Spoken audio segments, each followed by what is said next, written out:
ونشهد أن لا إله إلا الله وحده لا شريك له ونشهد أن سيدنا ومولانا محمدا عبد الله ورسوله صلى الله عليه وعلى آله وصحبه وسلم الذي أكمل الله به قصر النبوة أي ختم الله به النبوة وحكم أن لا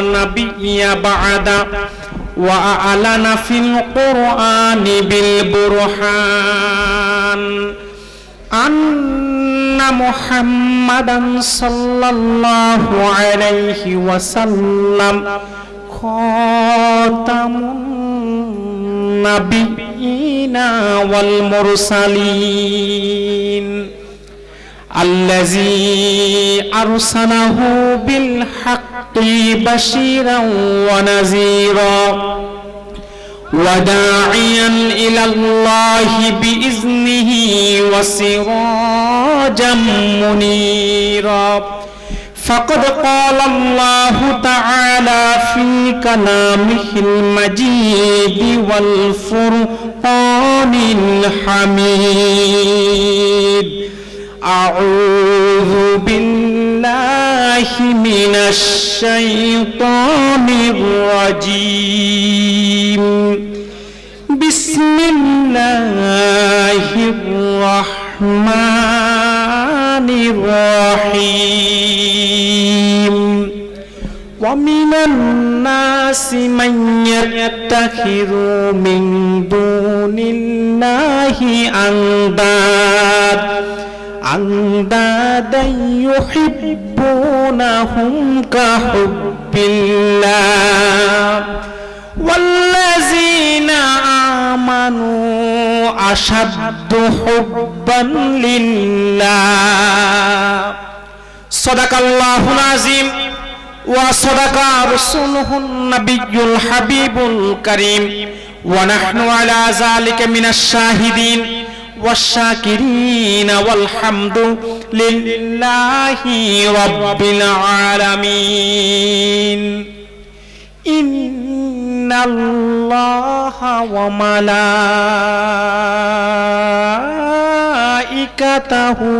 يصلون على النبي يا أيها الذين آمنوا صلوا عليه وسلموا تسليما اللهم صل على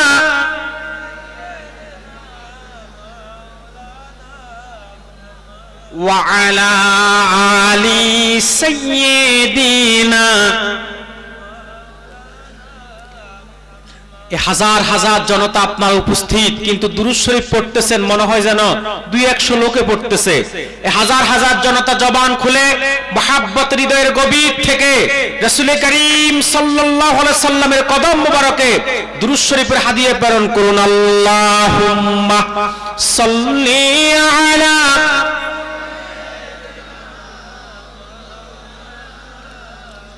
জবান খুলে ওয়া আলা আলি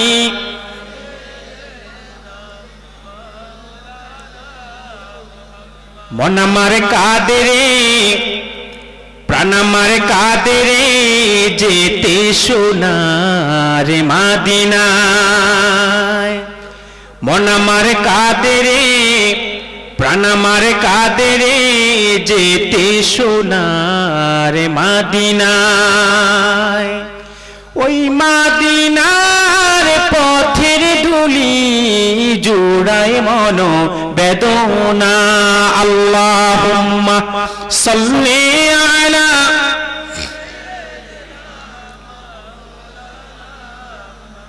ওয়া আলা আলি সাইয়্যিদিনা কত ব্যথা কত জ্বালা শোয়েছ যে তুমি তোমারি খুনে লাল তায়েফের ভূমি কত ব্যথা কত জ্বালা শোয়েছ যে তুমি তোমারি খুনে লাল তায়েফের ভূমি ফেরেশতা আসিয়া চাহে শাস্তির হুকুম লোহ মাখা মুহাম্মদ প্রাণেতে হাসিরাত হে আল্লাহ দয়া করো এ তায়েফবাসী তারা তো চিনেনি আমি যে মুহাম্মদ হৃদয়ে মুহাম্মদ আল্লাহুম্মা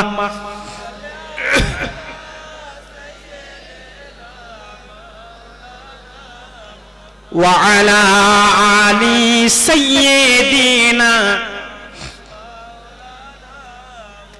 বালাগাল উলা বিকামালিহি কাশাফাত দুজা বিজামালিহি হাসনাত জামিউ খিসালিহি বন্ধুরা আসুন একটি মিনিট আমরা আল্লাহ জিকির করে আল্লাহর সাথে সম্পর্ক করে নেই আমি অনুরোধ করব যারা দাঁড়িয়ে আছেন মেহেরবানি করে বসে যান যে যেখানে দাঁড়িয়ে আছেন সেখানেই বসে যান একটা মানুষ দাঁড়িয়ে থাকবেন না সবাই বসে যান আর মহব্বতে জবান খুলে হৃদয়ের গভীর থেকে ভক্তি এবং শ্রদ্ধার সাথে আল্লাহ জিকির করুন লা ইলাহা লা ইলাহা সুবহানাল্লাহ আওয়াজ করে জবান খুলে সুবহানাল্লাহ ওয়ালহামদুলিল্লাহ লা ইলাহা হাসবি রাব্বি জাল্লাল্লাহু মা ফি কলবি গায়রুল্লাহ নূর মুহাম্মদ সাল্লাল্লাহু লা ইলাহা সুবহানাল্লাহ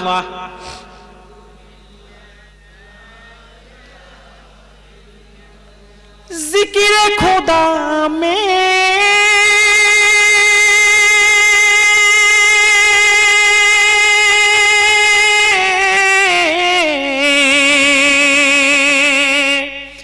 क्या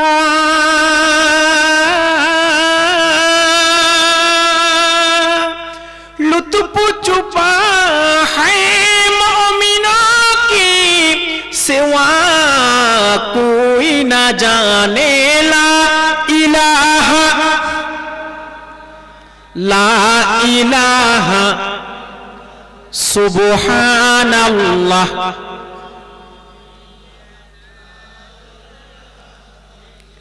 ला इलाहा इल्लल्लाहु मुहम्मदुर रसूलुल्लाह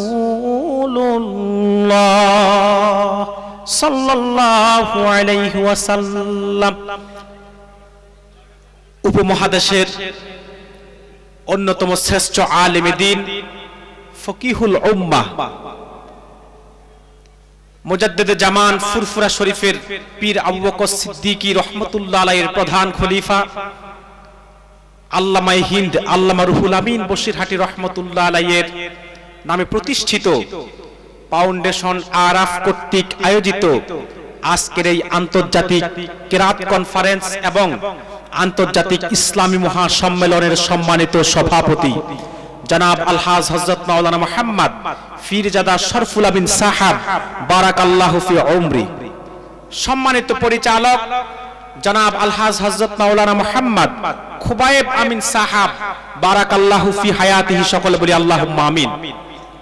উপস্থিত হাজারাত উলামায়ে কেরাম, তোলাবায়ে এজাম, পৃথিবীর বিভিন্ন প্রান্ত থেকে আগত মেহমান বিন্দু এবং ভারতবর্ষের বিভিন্ন অঞ্চল থেকে আগত বাবার বয়সে বৃদ্ধ মুরব্বী বাবারা, জাতির শ্রেষ্ঠ সন্তান উলামায়ে কেরাম, বিভিন্ন স্কুল কলেজ ইউনিভার্সিটির ছাত্র বন্ধুগণ, পর্দার অন্তরালে অবস্থিত আমার অবলা সরলা সতীসাধ্বী দিনদার ইমানদার নেককার সলেহা মা ও বোনেরা, সকলকে অন্তরস্থল হৃদয়ের গভীর থেকে জ্ঞাপন করছি মুবারকবাদ। সবটুকু শুকরিয়া আদায় করছি আল্লাহ সুবহানাহু ওয়া তাআলার জন্য, যে মহিয়ান গরিয়ান সর্বশক্তিমান আল্লাহ গফুরুর রহিম আমাদেরকে আজকের মুতাবাররাক বেহেশতি মজলিসে আসার বসার তৌফিক ভিক্ষা দান করেছেন। সেজন্য আসুন আমরা সকলে একবার হৃদয়ের সবটুকুন আবেগ অনুভূতিকে উচ্ছ্বাস করে, দিল মন উজাড় করে, অবনত চিত্তে সমবেত কণ্ঠে সিংহের ন্যায় গর্জন দিয়ে রাতের নিস্তব্ধতাকে ভঙ্গ করে কালিমাতুশ শুকর আদায় করে সর্বোচ্চ কণ্ঠে বলি আলহামদুলিল্লাহ। অগণিত অসংখ্য দরুদ এবং সালাম প্রেরণ করছি আল্লাহর সৃষ্টির প্রধান আকর্ষণ, এই বিশ্ব সভার সভাপতি, সমস্ত নবী এবং রাসূলগণের মাথার মুকুট, শামসুল হিদায়াত, বদরুদ্দুজা, নূরুল হুদা, আফতাব নবুওয়াত, শাহানশাহে রিসালাত, নূরুন আলা নূর, নূরে মুজাসসাম, হুজুরে আকরাম, মানবতার মহান শিক্ষক মুহাম্মদ আল আরবি, নূর নবী হযরত মুহাম্মদ সাল্লাল্লাহু আলাইহি ওয়াসাল্লামের উপর আল্লাহ পাক, যাকে আজ থেকে ১৫০০ বছর আগে পবিত্র রবিউল আউয়াল মাসে পবিত্র মক্কা নগরীতে পিতা আব্দুল্লাহ এবং মা আমেনার কোল ঘেঁষে গোটা জগৎবাসীর জন্য রহমত হিসেবে প্রেরণ করেছেন। বিনা দরখাস্ত আমাদেরকে রাহমাতুল লিল আলামিনের উম্মত হিসেবে কবুল ও মঞ্জুর করেছেন। শুকরিয়াতান আমরা আরেকটি বার বলছি আলহামদুলিল্লাহ। সম্মানিত সুধী, আমার সময় অত্যন্ত টাইট এবং প্যাকেট করা, যেহেতু এখানে সারা রাত আজকে দেশের বিভিন্ন প্রান্ত থেকে আগত উলামায়ে কেরামগণ তাকরীর পেশ করবেন একের পর এক ইনশাআল্লাহ। প্রিয় সুধী, আপনারা গতকাল আন্তর্জাতিক কারি সাহেবদের কণ্ঠ থেকে কেরাত শুনেছেন, আজও বিকাল থেকে উলামায়ে কেরামগণ আলোচনা করেছেন এবং আল্লামা রুহুল আমিন রাহমাতুল্লাহ আলাইহির যে স্মৃতি বিজড়িত প্রামাণ্য চিত্র সেটাও দেখানো হয়েছিল, ঠিক কিনা বলেন? আমি খুব কম সময়ে আল্লাহর কোরআন থেকে কিছু কথা বলবো, শোনার মতো ধৈর্য কি আপনাদের আছে? আওয়াজ করে বলতে হবে, শোনার মতো ধৈর্য কি আছে? প্রিয় সুধী, মূল আলোচনার প্রারম্ভে ছোট্ট একটি ভূমিকার প্রথম কথা হচ্ছে, এই যে আপনারা এখানে উপস্থিত হয়েছেন, আজকে যারা এখানে এসেছেন কোন ব্যক্তির আকর্ষণে আসেন নাই। বাংলাদেশ থেকে আলেম আসতেছে, আমেরিকা থেকে লোক আসতেছে, আফ্রিকা থেকে কারি আসতেছে, একটা লোক এই আকর্ষণে আসেন নাই। যারা এসেছেন একমাত্র আল্লাহর কোরআনের আকর্ষণে এসেছেন, ঠিক কিনা বলেন? এটা আওয়াজ করে বলতে হবে, আপনারা কি কোন ব্যক্তির আকর্ষণে এসেছেন নাকি আল্লাহর কোরআনের আকর্ষণে এসেছেন? হাত তুলে বলেন, আপনারা কি ব্যক্তির আকর্ষণে এসেছেন না কোরআনের আকর্ষণে এসেছেন? আপনারা যারা আল্লাহর কোরআনের আকর্ষণে বঙ্গপালের মতো ভারতবর্ষের বিভিন্ন প্রান্ত থেকে হাজার হাজার জনতা উপস্থিত হয়েছেন, আল্লাহ তাআলা কি আপনাদেরকে কোনো বিনিময় দিবেন না? একটু জোরে বলতে হবে, দিবেন কিনা? কি দিবেন? সুবহানাল্লাহ। কোরআন যারা শোনার জন্য বের হয়, কোরআনের ছাত্র যারা হয়ে যায়, আল্লাহ তাদেরকে দান করেন আজরুন আযীম। সুবহানাল্লাহ বলেন। ভাইরা আমার, কোরআনুল কারীমের ছাত্র যে হয়ে যায়, আল্লাহ তার মর্যাদায় কত বাড়িয়ে দেন। হাদিস সাক্ষী আল্লাহর হাবিব বলেছেন, আল্লাহর কোরআন শিখার জন্য যে ব্যক্তি ঘর থেকে বের হয়ে যায়, আল্লাহ রাব্বুল আলামিন তাকে তালিবুল ইলমের মর্যাদা দান করেন।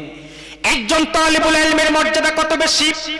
হাদিস সাক্ষী আল্লাহর হাবিব ইরশাদ করেছেন, তালিবুল ইলম যখন ঘর থেকে বের হয়ে যায় কোরআন শিখার জন্য, আল্লাহ নূরের ফেরেশতারা তাদের পদতলে নূরের পাখনাগুলো বিছিয়ে দেয়। শুধু তাই নয়, তাদের মর্যাদাকে আল্লাহ কতটুকু বাড়িয়ে দেন। বুখারীর হাদিস, হযরত ওসমান বলেছেন, আল্লাহর হাবিব ইরশাদ করেছেন, খায়রুকুম মান তাআল্লামাল কুরআন ওয়া আল্লামাহু।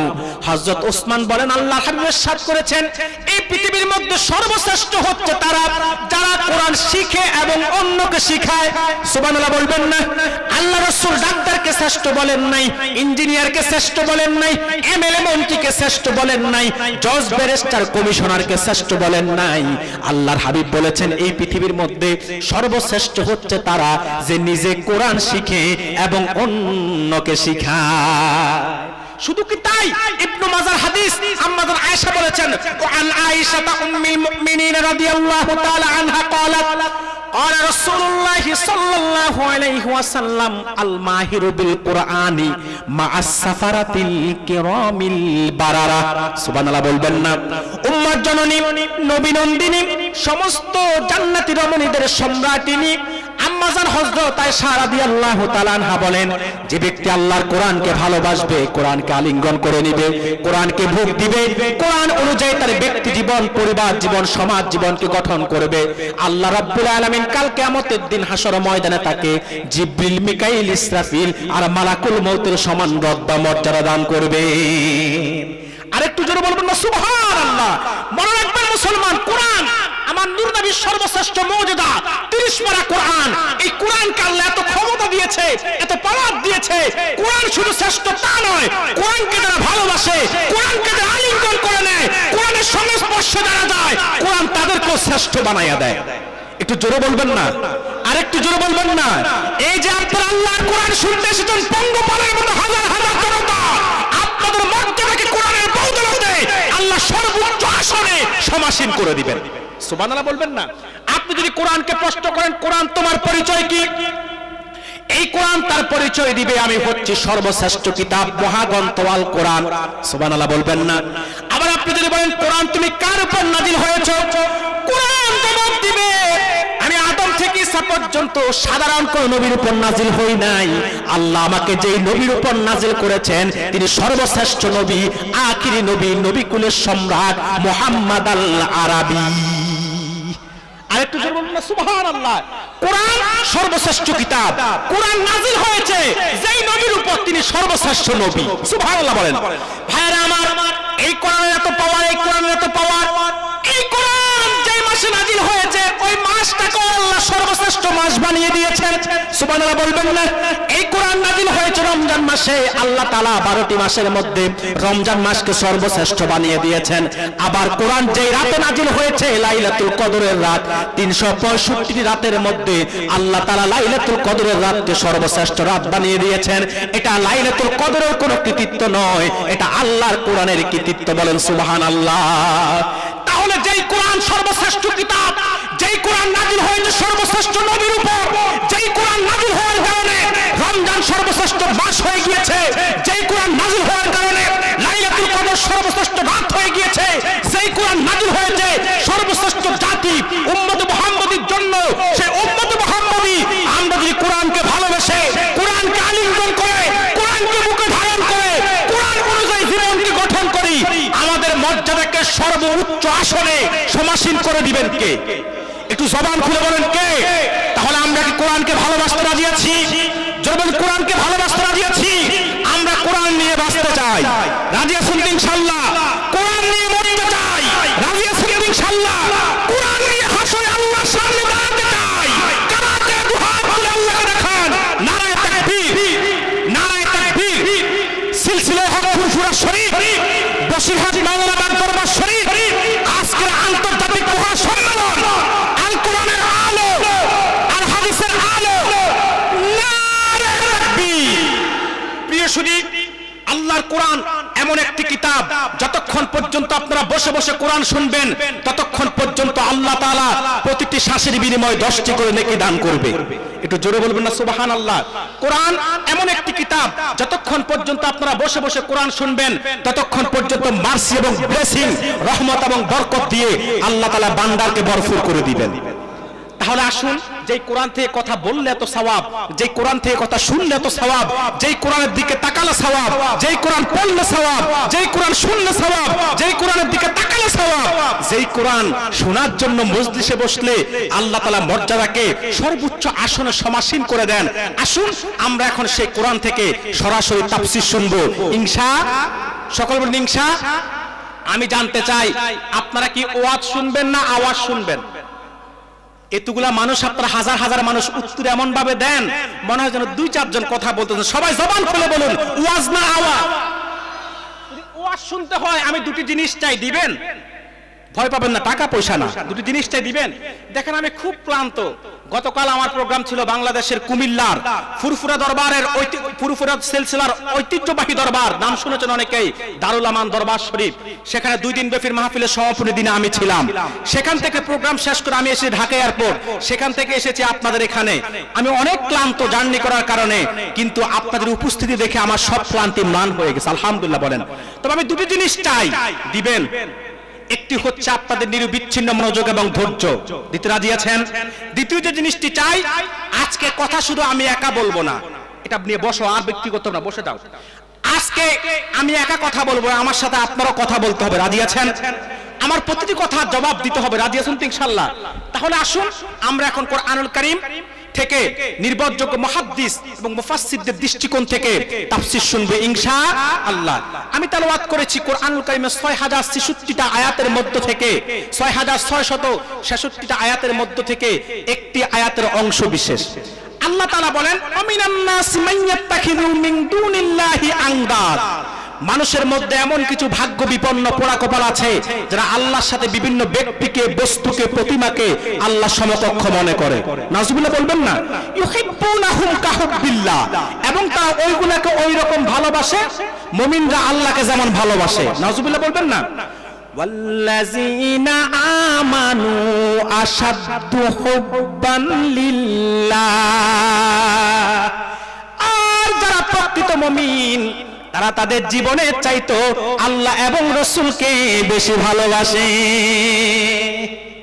আল্লাহ বলেছেন, আমিনান নাসি মান ইয়াত্তাখিযু মিন দুনিল্লাহি আনদাদ।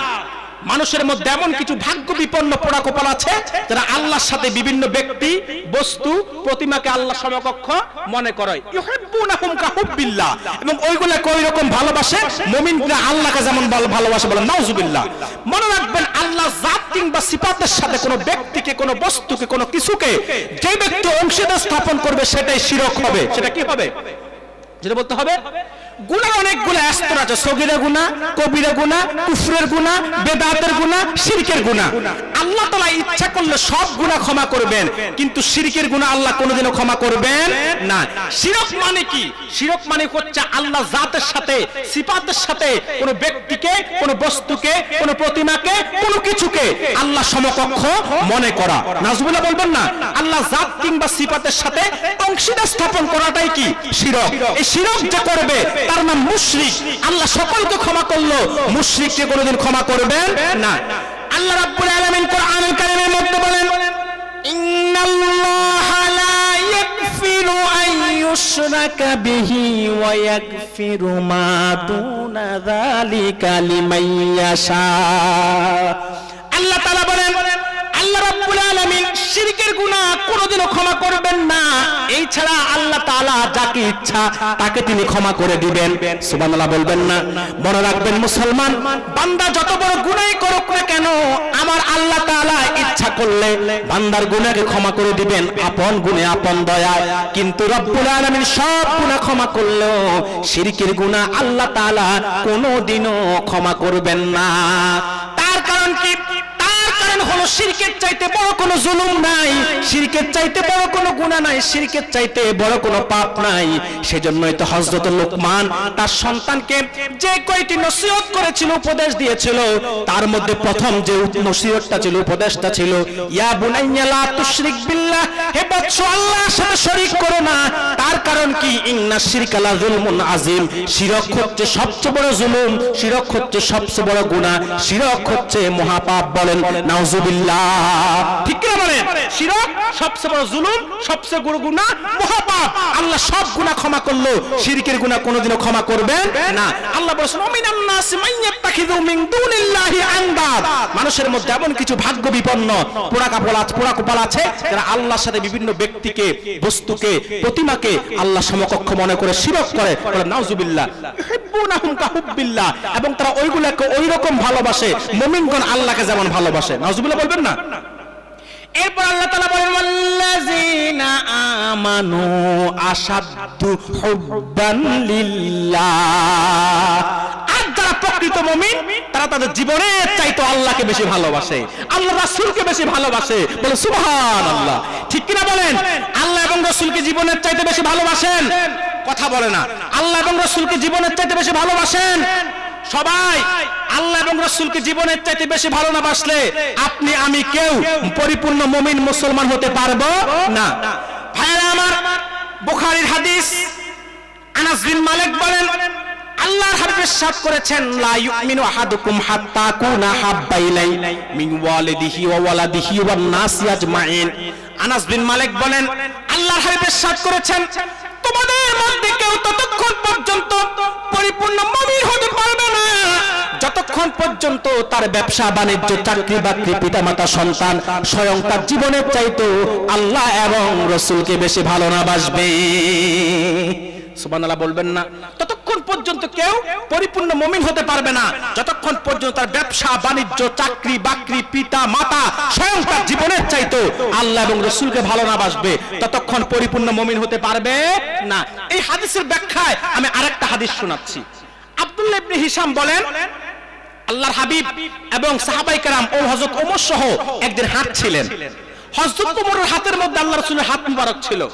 হযরত ওমর আল্লাহর রাসূলকে ডাক দিয়ে বলল, ইয়া রাসূলুল্লাহ, ইয়া হাবিবাল্লাহ, আমি ওমর আমার ব্যবসা বাণিজ্য চাকরি বাকরি সবকিছুর চাইতে আপনি রাসূলকে বেশি ভালোবাসি, তবে হুজুর তার চাইতে আমি আমার জীবনকে বেশি ভালোবাসি।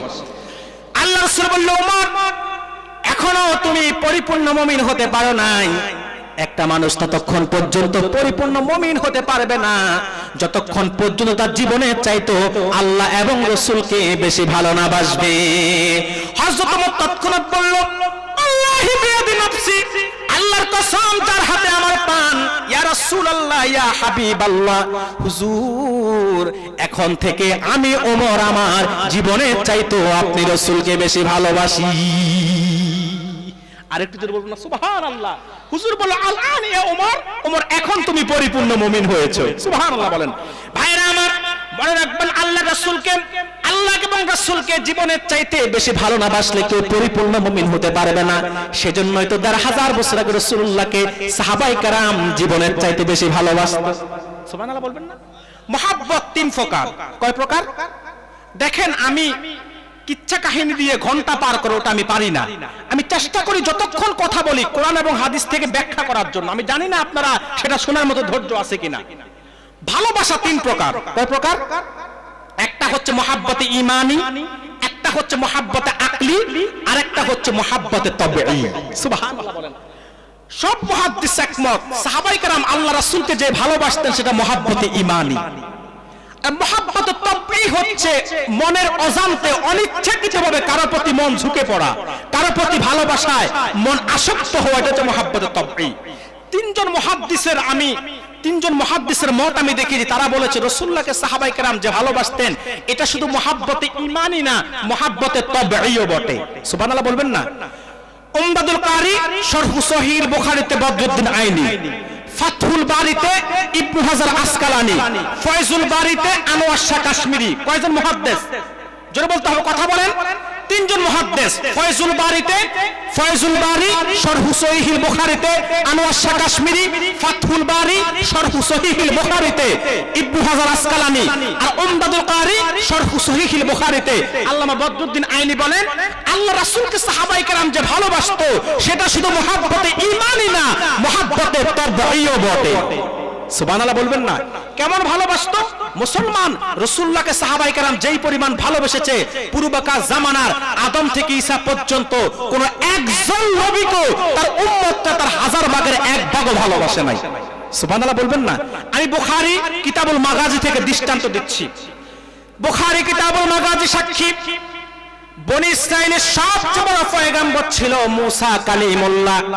মুসা কালিমুল্লাহকে তার উম্মতরা কেমন ভালোবাসতো, মুসা নবীকে তার উম্মতরা কেমন ভালোবেসেছেন। বুখারী 2য় খণ্ড কিতাবুল মাগাজিতে হাদিস এসেছে, মুসা নবী আল্লাহ রাব্বুল আলামিন যখন মুসাকে বলল, মুসা তুমি তোমার উম্মতদেরকে নিয়ে বনু আমালেকার বিরুদ্ধে যুদ্ধ করো। মুসা নবী যখন তার উম্মতদেরকে বলল, হে উম্মত সম্প্রদায়, আল্লাহর নির্দেশে আমরা বনু আমালেকার বিরুদ্ধে যুদ্ধ করব, মুসা নবীকে তার উম্মতরা বলল, মুসা তুমি যাও, আর তোমার খোদায় যাক, আমরা যেতে পারবো না।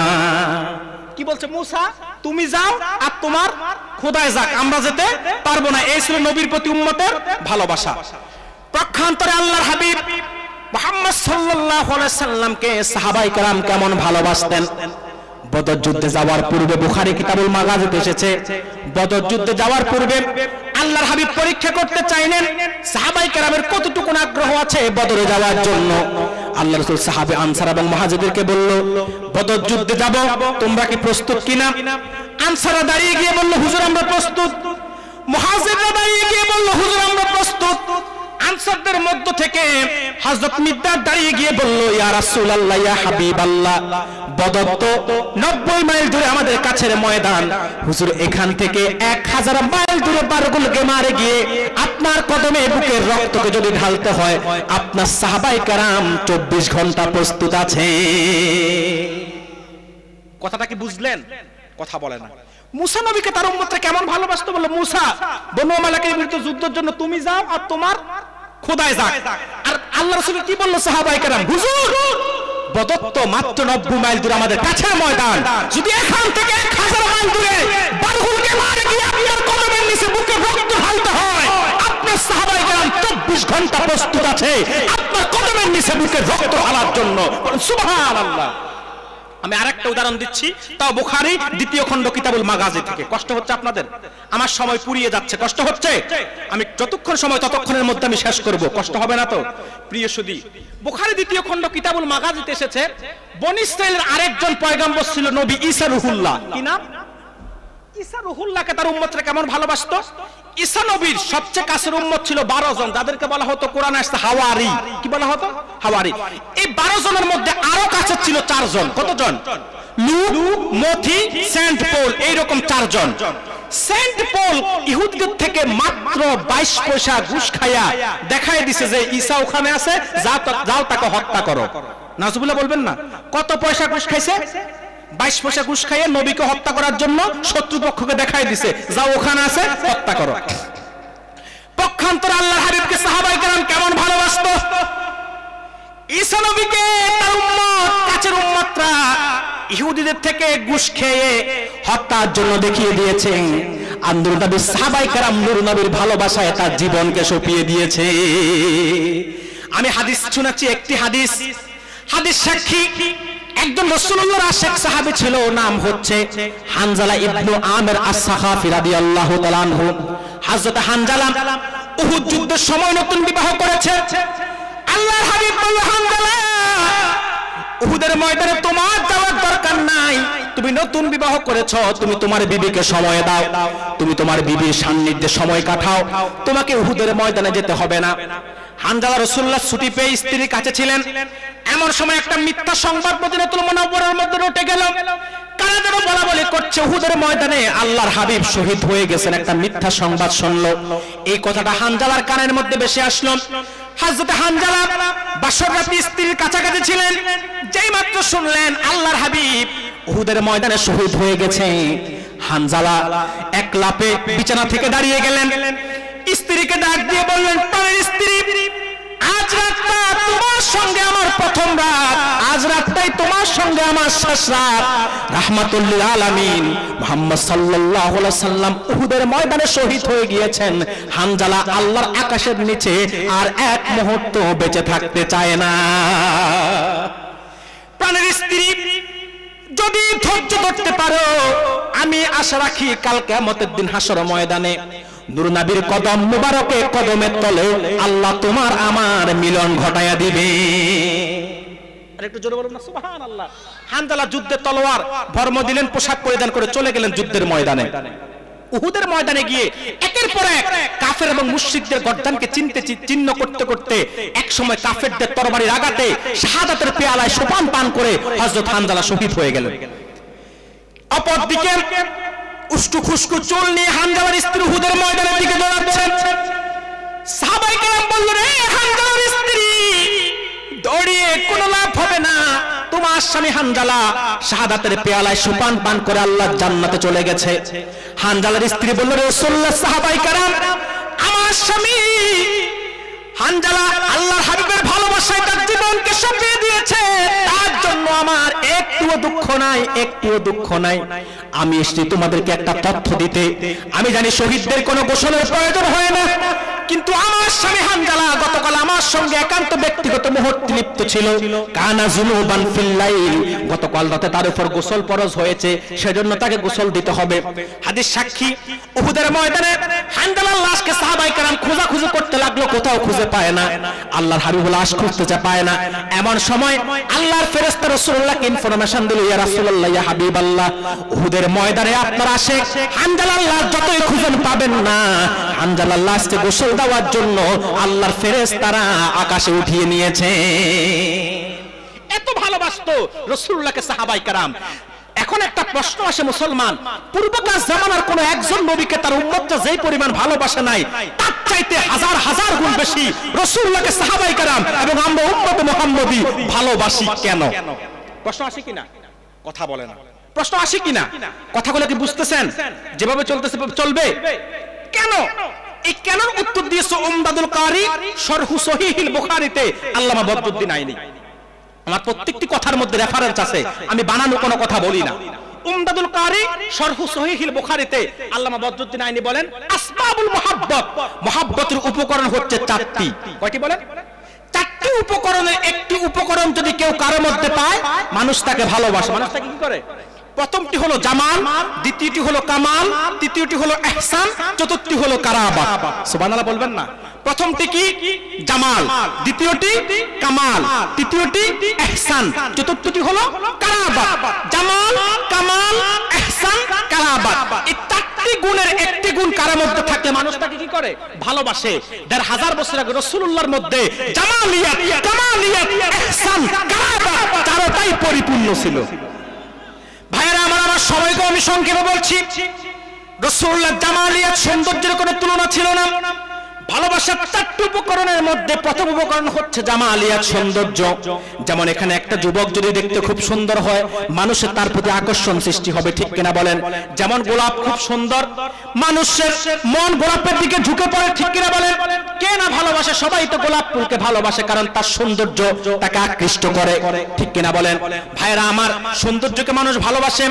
আর আল্লাহর হাবিব নূর নবী মুহাম্মদ সাল্লাল্লাহু আলাইহি সাল্লামের সৌন্দর্য তো কোনো তুলনাই ছিল না। সুবহানাল্লাহ বলবেন না? রাসূলুল্লাহ কত সুন্দর ছিল। হাদিস সাক্ষী খাসাইসুল কুবরার মধ্যে আম্মাজান হযরত আয়েশা রাদিয়াল্লাহু তাআলা আনহা থেকে জালালউদ্দিন সুয়ুতী হাদিস বর্ণনা করেছেন।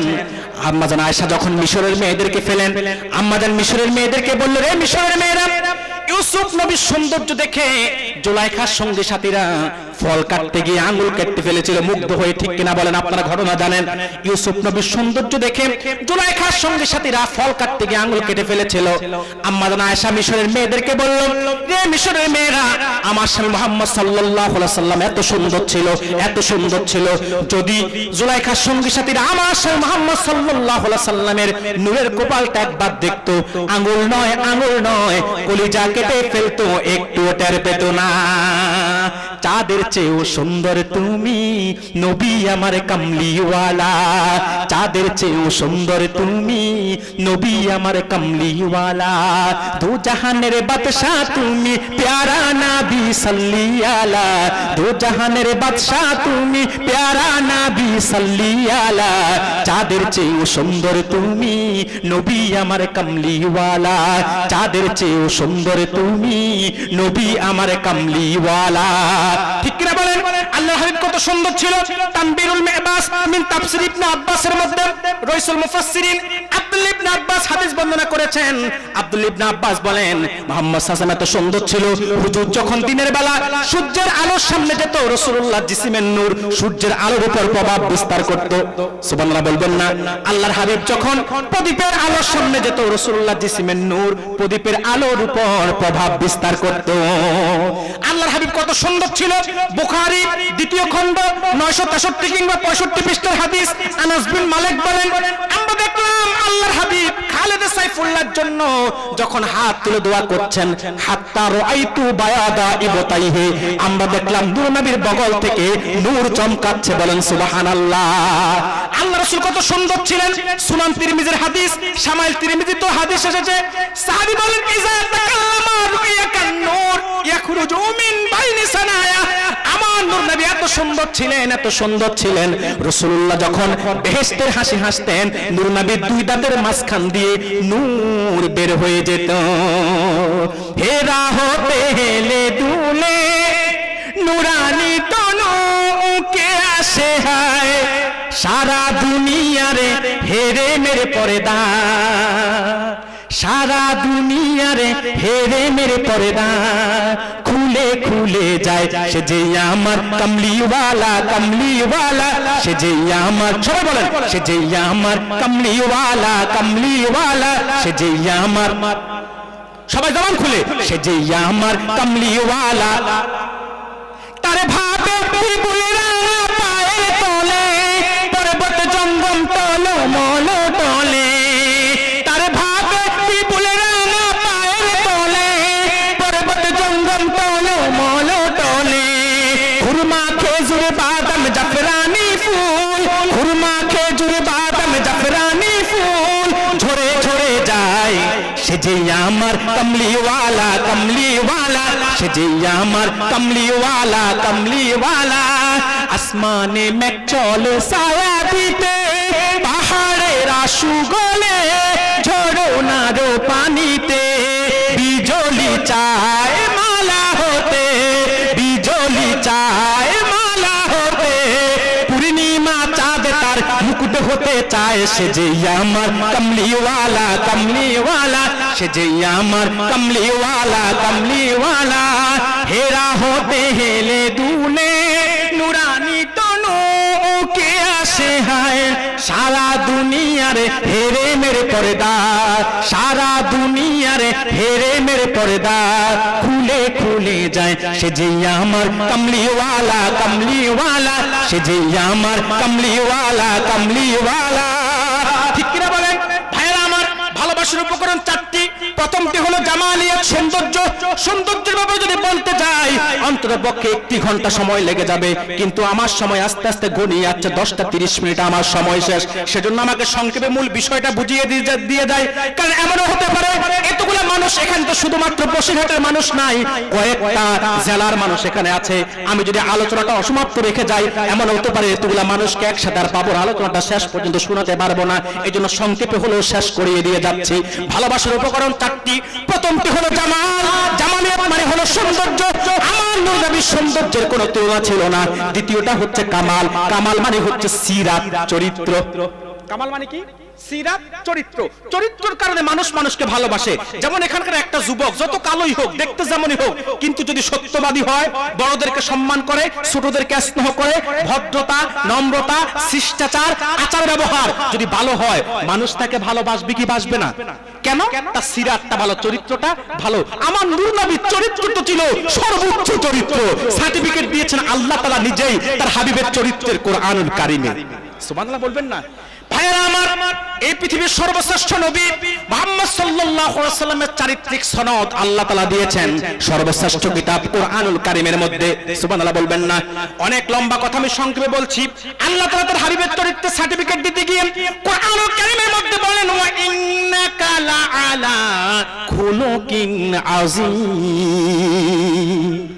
আল্লাহ তার হাবিবের চরিত্র কি বলছে আমার হাবিব আজিম চরিত্রের উপর প্রতিষ্ঠিত সুবহানাল্লাহ বলবেন না আজিম কি মুসলমান আজিম বোঝেন কথা বলে না আল্লাহর হাবিবের চরিত্রকে আল্লাহ কি বলছেন কথা বলেন আজিম বলছে আজিম কি আজিম কাকে বলে আজিমের ব্যাখ্যা অনেক ব্যাপক আমি সংক্ষেপে বলছি আজিম কি আরবিতে যেটা বড় সেটাকে বলা হয় কাবীর যেটা অনেক বড় সেটাকে বলা হয় আকবার ইমাম ফখরুদ্দিন রাজি তাফসিরে মাফাতিহুল গায়বের মধ্যে বলেন আজিম হচ্ছে সেটা যেটা বলার মতো কোনো কণ্ঠ নাই লেখার মতো কোনো কলম নাই চিন্তা করার মতো কোনো মস্তিষ্ক নাই সেটাই হচ্ছে আজিম এই কোরআনের দিকে তাকালে দেখবেন আল্লাহ চারটি জিনিসকে বলছে আজিম কয়টি বলেন আল্লাহ কোরআনকে বলছে আজিম আল্লাহ তার নিজের শানে বলছে আজিম আল্লাহ তার আরশকে বলছে আজিম তার হাবিবের সুমহান চরিত্র মুবারককে বলছে আজিম তার রাসূলুল্লাহর চরিত্র কত সুমহান আল্লাহ রাসূলের চরিত্র কি বলছে আজিম বলছে ভালোবাসার উপকরণ কয়টি জামাল কামাল ইহসান কারাবাত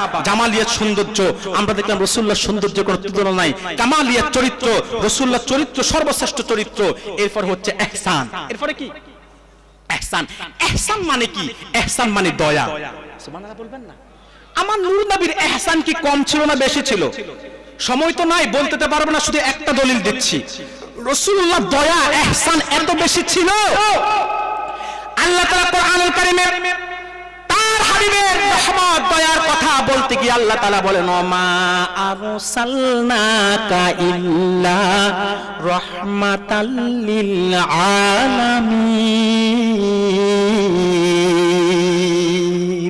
আল্লাহ তাআলা বলেন আলামিন। আমার নূর নবী সকল আলম সৃষ্টির জন্য রহমত। সুবহানাল্লাহ বলেন। রহমতে আলম নবী নূরে মুজাসসাম, সাহাবীরা আতরে বানায় ওই নবীজির ঘাম বলো না, সাহাবীরা আতরে বানায় ওই নবীজির ঘাম বলো না। রহমতে আলম নবী নূরে মুজাসসাম, রহমতে আলম নবী নূরে মুজাসসাম, সাহাবীরা আতরে বানায় ওই নবীজির ঘাম বলো না, সাহাবীরা আতরে বানায় ওই নবীজির ঘাম। শোনো মানো জানো পীরে আমার নবীর শান, সুবহানাল্লাহ বলবেন না? শোনো মানো জানো আর আমার নবীজি, যাহারে পাগল চন্দ্র সূর্য তারকারাজি। আরো শুনবানি সুন্দর কাহিনী, আরো শুনবানি সুন্দর কাহিনী, জান্নাতেরি রুমে রুমে লেখা নবীর নাম বলো না, জান্নাতেরি রুমে রুমে লেখা নবীর নাম বলো না, জান্নাতেরি রুমে রুমে লেখা নবীর নাম বলো না। রহমতে আলম নবী নূরে মুজাসসাম, রহমতে আলম নবী নূরে মুজাসসাম, সাহাবীরা আতরে বানায় ওই নবীজির ঘাম বলো না, সাহাবীরা আতরে বানায় ওই নবীজির ঘাম। ভালোবাসার উপকরণ কয়টি? জামাল, কামাল, ইহসান, কারাবাত। চতুর্থটা হচ্ছে কারাবাত। কারাবাত মানে কি? নৈকট্যতা। কারাবাত মানে কি? নৈকট্যতা। নৈকট্যতা রাসূলের সাথে উম্মতের কত বেশি ছিল দেখেন। নৈকট্যতার কারণে মানুষ, আরো তো 4টা মিনিট আছে, আমাকে ডিস্টার্ব করবেন না আপনারা। নৈকট্যতা কত বেশি ছিল? নৈকট্যতার কারণে মানুষ মানুষকে ভালোবাসে। যেমন স্বামী তার স্ত্রীকে ভালোবাসে, বাসে কিনা? কেন? নৈকট্যতার কারণে। এই সম্পর্ক শাহওয়াতের, জৈবিকতা, ঠিক কিনা বলেন? দৈহিক সম্পর্কের কারণে একটা নৈকট্যতা আছে। পিতার সাথে পুত্রের নৈকট্যতা, পুত্রের সাথে পিতার নৈকট্যতা। নৈকট্যতার কারণে পিতা পুত্রকে ভালোবাসে, পুত্র পিতাকে ভালোবাসে, স্বামী তার স্ত্রীকে ভালোবাসে, স্ত্রী তার স্বামীকে ভালোবাসে। কিন্তু রাসূলুল্লাহর সঙ্গে আল্লাহর সাথে কেমন নৈকট্যতা! মুসলমান আল্লাহর হাবিবের সঙ্গে উম্মতের সাথে এমন নৈকট্যতা, উম্মত কেন জীবনের চাইতে রাসূলকে কেন ভালোবাসবে না? এমন এক নবী পাইছে মুসলমান, যিনি 63টা জিন্দেগি করেছেন উম্মতি উম্মতি। সুনান বাযযারের হাদিস, হুজুর দুনিয়া থেকে বিদায় নেওয়ার পরে জান্নাতুল ফেরদাউসের টুকরা রওজা মুবারকে শুয়ে উম্মতি উম্মতি করছে। সুনান বাযযারের হাদিসে হুজুর বলেছেন, আমি দুনিয়া থেকে বিদায় নেওয়ার পর আমার উম্মত কি করে আল্লাহর দেওয়া ক্ষমতা আমি সব দেখব। সুবহানাল্লাহ বলবেন না? আমার উম্মত যখন কোনো নেক কাজ করবে আমি আল্লাহর শুকরিয়া আদায় করব। আমার উম্মত যখন কোনো গুনাহ কাজ করবে আমি উম্মতের পক্ষ থেকে আল্লাহর কাছে ক্ষমা প্রার্থনা করব। এমন এক নবী পাইছো 63 জিন্দেগি বছর জিন্দেগি বলেছে উম্মতি উম্মতি, জান্নাতুল ফেরদাউসের টুকরা রওজা মুবারকে শুয়ে বলছে উম্মতি উম্মতি। আবার হাসর ময়দানে যখন সবাই বলবে নাফসি নাফসি, কেউ কাউকে চিনবে না, স্বামী তার স্ত্রীর পরিচয় দিবে না, স্ত্রী তার স্বামীর পরিচয় দিবে না, পিতা তার পুত্রের পরিচয় দিবে না, পুত্র তার পিতার পরিচয় দিবে না, ভাই তার বোনের পরিচয় দিবে না, বোন তার ভাইয়ের পরিচয় দিবে না। আদম থেকে ঈসা পর্যন্ত সকল নবী এবং তাদের উম্মত বলবে, নিজের চিন্তা করবে, ইয়া নাফসি করবে। কিন্তু একজন নবী উম্মতের জন্য এত মায়া, উম্মতের জন্য এত দয়া, উম্মতের প্রতি এত মহব্বত, উম্মতের প্রতি এত ভালোবাসা, উম্মতের জন্য এত দরদ, তিনি মাকামে মাহমুদের মধ্যে সাজদায় পড়ে নাফসি নাফসি করবে না। তিনি বলবে রব্বি হাবলি উম্মতি, ইয়া উম্মতি, ইয়া উম্মতি, ইয়া উম্মতি, চিৎকার দিয়ে আল্লাহু আকবার। তাহলে এই নবীকে জীবনের চাইতে ভালোবাসার দরকার আছে না নাই? আছে না নাই? 4টি কারণে মানুষ মানুষকে ভালোবাসে। বদরুদ্দিন আইনি বলেন 4টি কারণে মানুষ মানুষকে ভালোবাসে। তার মধ্যে একটি জামাল, একটি কামাল, একটি ইহসান, একটি কারাবাত। রাসূলুল্লাহর মধ্যে 4টাই ছিল পরিপূর্ণ। এইজন্য 1000 বছর আগে সাহাবায়ে কেরাম আল্লাহ রাসূলকে জীবনের চাইতে বেশি ভালোবাসতো। আর 1000 বছর কত হয়ে গেছে? 1400 বছর পার হয়ে গেছে। এখনো আমরা উম্মতে মুহাম্মদী জীবনের চাইতে নবীকে বেশি ভালোবাসি। আল্লাহ বলেছেন ওয়াল্লাযিনা আমানু আশাদ্দু হুব্বান লিল্লাহ, যারা প্রকৃত মুমিন তারা আল্লাহকে জীবনের চাইতে বেশি ভালোবাসে, আল্লাহ রাসূলকে জীবনের চাইতে বেশি ভালোবাসে। আল্লাহ এবং রাসূলকে জীবনের চাইতে বেশি ভালো না বাসলে কেউ পরিপূর্ণ মুমিন হতে পারবে না। আজকে এখানে যারা হাজার হাজার মানুষ উপস্থিত, হাত তুলে প্রমাণ করতে হবে আমরা কি আল্লাহ এবং রাসূলকে জীবনের চাইতে বেশি ভালোবাসি? নারায়ে তাকবীর, নারায়ে তাকবীর, নারায়ে তাকবীর। সিলসিলায়ে হক ফুরফুরা শরীফ, সিলসিলায়ে হক ফুরফুরা শরীফ, বশিরহাট মাওলানা দরবার শরীফ, নারায়ে তাকবীর। যদি ভালোবেসে থাকেন আমি প্রমাণ চাই।